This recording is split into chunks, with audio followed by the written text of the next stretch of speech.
नमस्कार प्रेक्षकांनो, तर आपण बघतोय घरोघरी मातीच्या चुलीचा आजचा इंटरेस्टिंग असा एपिसोड।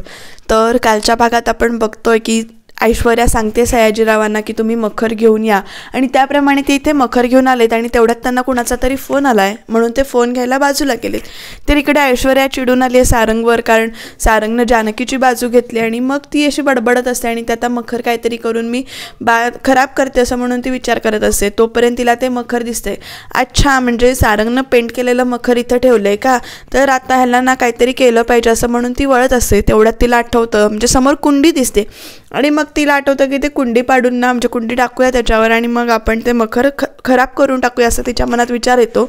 आणि त्याप्रमाणे ती कुंडी उचलते सुद्धा आणि कुंडी उचलून आता ती फेकते आणि तिला एकदम ती फेकल्यानंतर ती कुंडी बसते सयाजीरावांच्याच डोक्यात, कारण तेच ते मखर घेऊन आलेत आणि त्या मखरामध्ये जरासा गोंधळ झाला, कारण तिला ऐश्वर्याला वाटलं की हे मखर जे आहे ते घरात बनवलेलं आहे आणि त्यात आपण फोडूया, म्हणून ती एकदम ती कुंडी टाकते। तोपर्यंत ते मखर आणलेलं असतं सयाजी काकांनी, ते फोनवर बोलत असतात, त्यामुळे त्यांनी तिथे ठेवलेलं असतं आणि कुंडी त्यांच्या डोक्यात बसते आणि भलं मोठं टेंगूळ येतं त्यांना आणि ते एकदम खाली बसून इथे ओरडायला लागतात, अरे देवा लागलं रे। आणि मग त्यांचा आवाज ऐकून इथे घरातली सगळीच एकदम बाहेर येतात की नेमकं काय झालं आणि हे असे का पडलेत ते।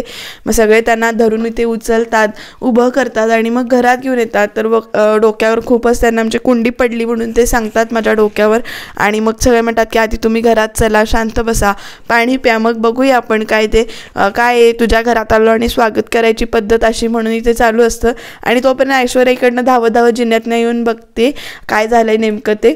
सगळीच इथे घरातनं बाहेर आलेत, म्हणजे हॉलमध्ये आलेली आहेत आणि जानकीनं बघितलं ऐश्वर्याकडे आणि तिला आता डाऊट आलाय किंवा कळलंय तिला नेमकं काय झालंय ते हात काढल्यानंतर ते टेंगूळ खूपच भयानक दिसते इथे लागलेलं त्यांना। ऐश्वर्या इथे खूपच गडबडीनं आली आहे, कारण तिच्या डॅडाला लागलंय ना शेवटी। ए डॅडा बापरे केवढं लागलंय तुला, कसं लागलंय तुला, इथे पण डॅडाबद्दल पण ही खूपच नाटक करते आणि ती हात लावून बघते तर तेवढ्यात ते ओरडतात भरपूर दुखतंय म्हणून, आणि मग इथे खूपच लागले नाही सयाजी काकांना असं म्हणून इथे जानकी परत सुमित्रा म्हणतात भाऊजी कसं काय लागलंय तुम्हाला, तर लगेच सयाजी काका म्हणतात की कुंडी पडली डोक्यात माझ्या, कशी पडली माहिती नाही पण कुंडी पडली माझ्या डोक्यामध्ये। आणि प्रत्येक जण आता इथे त्यांच्याकडे बघतोय, सगळे असे एकदम कशी काय पडली हा विचारात आहेत आणि जानकीला पण इथे कळत नाही की नेमकी कुंडी पडली कशी, आणि ते मखर घेऊन आलो होतो तुमच्यासाठी आणि मग लगेच मखराचा मखर ते बकर मी बाहेर ठेवलं होतं असं ते इथे सांगतात, कारण गुलाबराव पण इथे मकर घेऊन उभा येते की आता काय करायचं ते।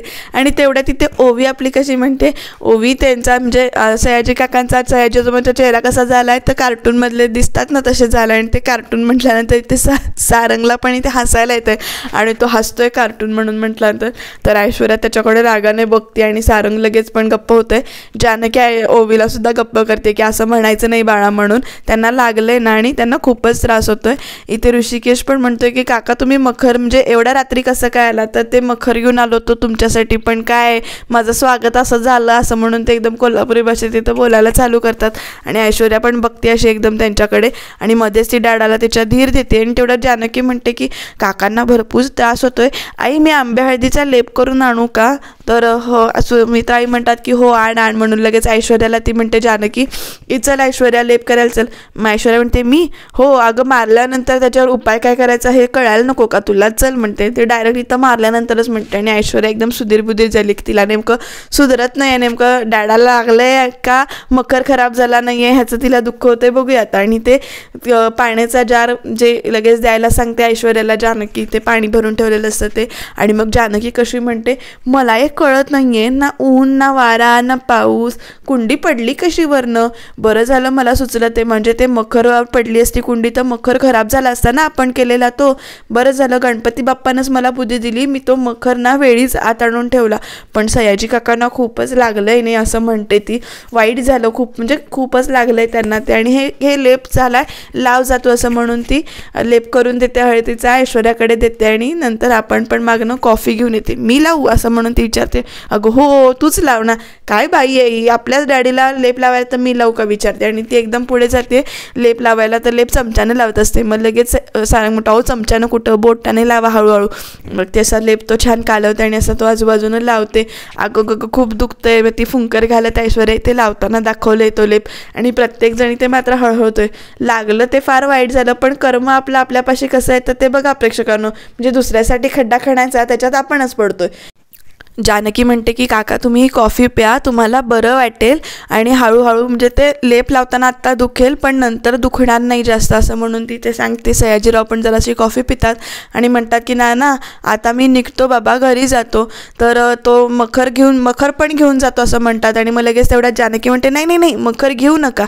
मग इथे म्हणजे ओवी पण म्हणते की नाही काका, आम्ही म्हणजे आजोबा आम्ही मखर घरात केला आणि खूप छान झाला आमचा मखर, चांगला झाला असं म्हणून ती ते सांगत असते. आणि तुमचा मखर नको आम्हाला, कारण आम्ही घरात मखर ऑलरेडी केलेला आहे आणि दुसरा मखर ठेवणार कुठे हा प्रश्न सगळ्यांनाच पडला आहे. पण ओवी जे काही असं एकदम बोलते ना, त्यांना सयाजीरावांना जरासा राग येतो बरं का. पण जानकी त्यांना ओवीला सुद्धा ओरडते की असं एकदम बोलायचं नाही बाळा, त्यांनी प्रेमाने आणलाय ना तो मखर. मग लगेच तिच्याच मनामध्ये आयडिया येते की आपण असं करूया, सारंग भाऊजी आत्ताच ऑफिसला जायला सुरुवात केली, श्री गणेशा केलाय त्यांनी ऑफिसच्या कामाचा, तर आपण हे मखर आहे ना ते ऑफिसमध्ये ठेवूया आणि तिथे स्थापना करूया असं म्हणून ती ते आयडिया देते त्यांना. आणि तिच्या या कल्पनेवरनं सगळ्यांना कौतुक वाटतं तिचं की ही कल्पना पण चांगली आहे, ऑफिसमध्ये ते मखर राहील म्हणजे त्यांनी आणलेलं मखराचा पण मान राहील आणि त्यांचं मन पण दुखावणार नाही असं म्हणून ते सगळी खुश होतात की मखर आता ऑफिसमध्ये ठेवणार आहे म्हणून. आणि इकडे ऐश्वर्या पण लगेच तिनं कल्पना दाखवल्यावर कशी लगेच तोंड हे करून बघतीये बघा. आणि लगेच नानासाहेब इथे कौतुक करतात, एखाद्या व्यक्तीचं मन कसं दुखवायचं नाही हे आमच्या जानकीकडनं शिकावं, म्हणजे तिनं सगळ्यांचं मन राखायचं कसं हे तिला बरोबर माहिती असं म्हणून तिचं कौतुक करतात. सयाजीराव पण इथे थोड्या वेळासाठी का होईना हो असं म्हणतात आणि ते सुद्धा खुश झालेत बरं का. आणि नंतर आता जानकीचं कौतुक होतंय म्हटल्यावर ऐश्वर्याच्या पोटात दुखायलाच पाहिजे. मग ती एकदम रडते, अहो डॅडा तुम्ही माझ्या घरी आला होतात आणि हे काय झालं असं एकदम, आणि कसं लागलं. मग लगेच इथे सयाजी पण म्हणतात की अगं तू काय ते मुद्दामून केलं होतंस का असं वगैरे म्हणतात. आणि मग लगेच सुमित्राई आल्याच पाहिजेत ना ऐश्वर्याला आपल्या आधार द्यायला, तर नाही काही काळजी करू नको, त्यांना बरं वाटेल असं म्हणून इथे त्या आधार देतात ऐश्वर्याला. आणि इथे जानकी बघतीये ऐश्वर्याचं नाटक, कारण ऐश्वर्या काय करते जानकीकडे बघते आणि मुद्दामून आईंच्या जवळ जाऊन खोटं रडतीये. आता डॅडाला सगळ्यांनी धरून बाहेर घेऊन गेलेत, गाडीपर्यंत सोडायला गेलेत आणि ते बरं वाटेल ग तुझ्या बाबांना, काही होणार नाही, काळजी करू नकोस असं म्हणून सुमित्राई परत इथे ऐश्वर्याला धीर देत आहेत. आणि आता हे सगळं नाटक जे काही आहे ते आता ऋषिकेशला जानकी इथे सांगते की ती कुंडी जी काही होती ती कुंडी ऐश्वर्यानंच खाली टाकली होती, पण ती कर्मानं तिच्या सयाजीरावांच्याच म्हणजे सयाजी काकांच्या डोक्यात पडली, ते वाईटच झालं असं म्हणून तिथे सांगते. ऋषिकेश म्हणतो अगं मग तू कुंडी ऐश्वर्याने टाकली हे तू खाली का नाही सांगितलं सगळ्यांसमोर. मग लगेच जानकी ते म्हणता अहो आपल्याकडे पुरावा आहे का तसा, आणि पुराव्याशिवाय आता जर काही बोलले असते तर ते खूपच अवघड झालं असतं. आता ही जी काही आमची स्पर्धा चालू आहे किंवा ऐश्वर्याने माझ्याबरोबर जी काही स्पर्धा लावली आहे ना त्याच्यात मला ऐश्वर्याला हरवायचं नाही आहे, तर तिच्या इगोला हरवायचं आहे. आणि माझ्या जो प्रेमाबद्दलचा माझा जो काही विश्वास आहे त्या विश्वासाला मला जिंकवायचं आहे. ही तिची आणि माझी वैयक्तिक अशी स्पर्धा नाही आहे, पण दोन वृत्तींमधली स्पर्धा आहे, म्हणजे ऐश्वर्याच्या इगोमधली आणि माझ्या प्रेमाची स्पर्धा आहे असं म्हणून ती ते सांगते. आणि मला ह्या स्पर्धेमध्ये प्रेमाला जिंकवायचं आहे असं ती ते म्हणते. आणि मग तोपर्यंत इकडे खाली सुमित्राई, आजी, ऐश्वर्या सगळी बसलेली आहेत. तर जानकी येते आणि म्हणते आई तुम्ही मला बोलवलंत का, तर हो म्हणतात आई. सुमित्राई सांगतात आता नवीन सून आली आहे आपल्याकडे, तिचा पहिला गणपती आहे, तर आपली हरताळकेची जी काही पद्धत असते हरताळका पूजायची ती मी तिला सांगत होते. आणि आपल्याकडे ऐश्वर्याला ते सांगतात की आपल्याकडे अशी प्रथा आहे की जी कुणी सून ही हरताळकेची पूजा किंवा शंकराची पिंड लवकर करेल तिला गणपतीच्या पूजेचा मान मिळतो. आता इतके वर्ष जानकीच ही करत होती, एकटीच होती, पण आता तुम्ही दोघी आहात तर बघूया तुमच्या दोघींपैकी कोण पहिल्यांदा पूजा करता येते. पण तेवढ्या तिथे जानकी म्हणते की अहो आई असं काही नाही, आता सारंग भाऊजींचं नवीनच लग्न झालं आहे, त्या दोघं नवीन आहेत तर त्यांनाच करू दे ना पूजा गणपतीची. पण लगेच इथे सुमित्राई पण म्हणतात की नाही तसं नाही, जे काही प्रथेप्रमाणे आहे ते होईल. तर उद्या सकाळी लवकर उठून हरताळकाची स्थापना करून झाल्यानंतर आपण म्हणजे नदीकाठावर डोंगरावर जाऊन वाळू आणायची आणि मग त्या वाळूपासून शंकराची पिंड तयार करायची आणि जी कुठली सून ही पिंड तयार करेल तिला हा मान मिळेल. हे सगळं प्रथेप्रमाणेच होईल. आणि आता तुम्ही जास्त वेळ जागत बसू नका, झोपायला चला असं म्हणून सांगतात. आणि इकडे सुमित्राईंना घेऊन जानकी जाते की तुम्हाला खडीसाखर पण द्यायची आणि चला.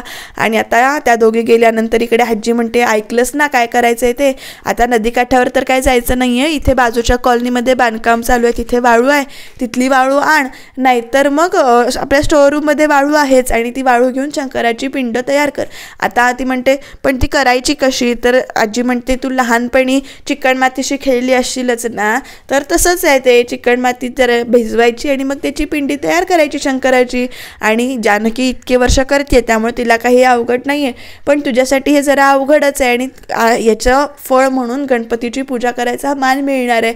तर आता इथे ऐश्वर्या म्हणते की काहीही होऊ दे, मीच यावेळी गणपतीची पूजा करणार, तो मान मी मिळवणारच, त्याच्यासाठी मला काहीही वाटेल ते करायला लागलं तरी चालेल.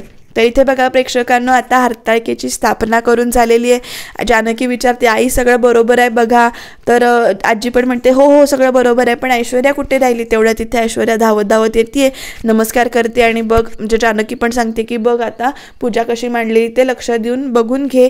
तर नंतर दोघी सुमित्राई म्हणतात की चला दोघींनी नमस्कार करा इथे, आणि हरताळकेला दोघी पण छान मनोभावे प्रार्थना करतात. आणि इकडे बाहेर बघा प्रेक्षकांनो, सारंगचं आणि ओवीचं काही वेगळंच चाललंय.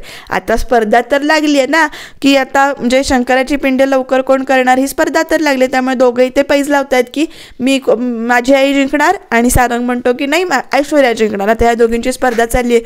जानकी निघून गेली आहे, तर इकडे आजी ऐश्वर्याला थांबवते, तर ऐश्वर्या थांबत नाही आहे, मी जाते जाते म्हणते, लवकर जाते, आणि ऐश्वर्या धावत एकदम पळत असते.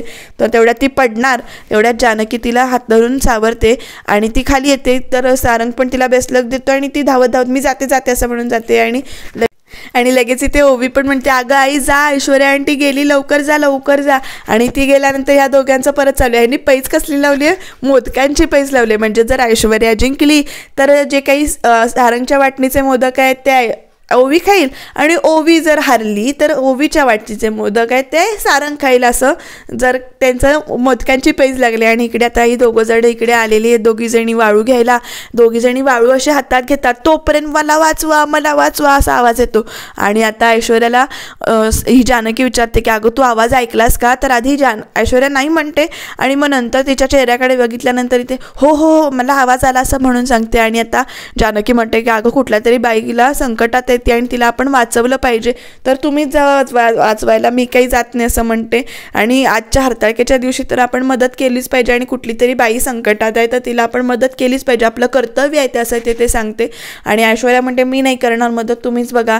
तर जानकी हातातली वाळू टाकते आणि ती जिथनं कुठनं आवाज येतोय त्या खोलीकडे इथे ती जायला बघते, आणि ती कोण आहे असं म्हणते, तरी पण तो आवाज काही थांबत नसतो. मला वाचवा असा आवाज येतोय. आणि जानकी ऐश्वर्या इथे वाळू घेऊन उभीच आहे बरं का, आणि जानकी आतमध्ये जाते. आता दार ढकलते ती, तर आत कोण दिसत नाही आहे, तर ते प्रत्येक ठिकाणी जाऊन बघते, म्हणजे आतल्या खोलीत पण जाऊन बघते ती.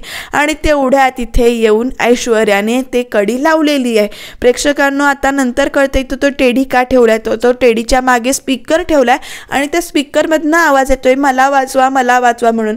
आता ते जानकीला तो स्पीकर म्हणजे तो टेडी दिसतोय, ती टेडी बाजूला करते, तो स्पीकर बंद करते. आणि इकडे ऐश्वर्या म्हणते आता कर तू चांगुलपणा आला ना तुझ्या अंगाशी, आता बस आतमध्येच, यावेळी गणपतीची पूजा मीच करणार, त्याच्यासाठी काही वाटेल ते करायला लागलं तरी चालेल. म्हणजे किती नालायक बाई दाखवली हिनं डायरेक्ट तिला आता कोंडूनच ठेवलं. आता ती बाहेर कशी येणार, ह्याच्यासाठी तुम्हाला चॅनलला सबस्क्राईब करावं लागेल बरं का, त्याच्यासाठी उद्याचा भाग बघावं लागेल की नेमकं आता जानकीला कोण बाहेर काढते आणि ती कशी बाहेर येते आणि नेमकं काय काय होतंय ते, कारण इथे त्यांनी पुढचं काही दाखवलेलं नाही आहे, सस्पेन्स आपला राखून ठेवला. आणि या सस्पेन्सचा भाग मला मात्र म्हणजे ठीक आहे आवडला आजचा भाग, कारण कर्म कसं आपल्याशी अंगाशी येतं हे दाखवलेलं आहे.